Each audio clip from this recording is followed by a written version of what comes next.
અંકલેશ્વર તાલુકાના ડઢાલ ગામમાં એક અત્યંત ચોંકાવનારા અને દુઃખદ ઘટના સામે આવી છે, જ્યાં લગ્નના માત્ર 2 જ મહિનામાં એક નવપરિણીત યુવતીએ અગમ્ય કારણોસર આપઘાત કરી લેતા સમગ્ર પંથકમાં ચકચાર મચી ગઈ છે. ઘટનાની જાણ થતાં જ તાલુકા પોલીસે સ્થળ પર પહોંચી કાયદેસરની કાર્યવાહી હાથ ધરી છે. પોલીસ સૂત્રો પાસેથી મળતી માહિતી અનુસાર મૂળ ઉત્તર પ્રદેશના વતની અને હાલ અંકલેશ્વરના ડઢાલ ગામે રહેતા 23 વર્ષીય ઉજાલાબેન અજીતભાઈ અવધેશ પાસવાને ગતરોજ પોતાના ઘરે અગમ્ય કારણોસર પંખા સાથે સાડીનો ફંદો બનાવી ગળે ફાંસો ખાઈ લીધો હતો.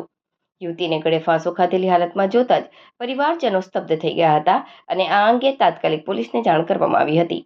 લગ્નના ટૂંકા ગાળામાં જ પરિણીતાએ આત્મહત્યા જેવું અંતિમ પગલું ભરી લેતા મામલો ગંભીર બન્યો છે, જેને પગલે તાલુકા પોલીસ દ્વારા મૃતક પરિણીતાના શવનું પેનલ ડોક્ટરો સમક્ષ પોસ્ટમોર્ટમ કરાવવામાં આવ્યું છે.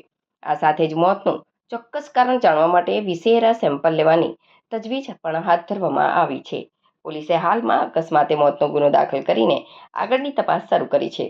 માત્ર 2 જ મહિનાના લગ્ન જીવનમાં એવી કોઈ પરિસ્થિતિ સર્જાઈ કે 23 વર્ષની યુવતીને આપઘાત કરવો પડ્યો, તે રહસ્ય અકબંધ છે.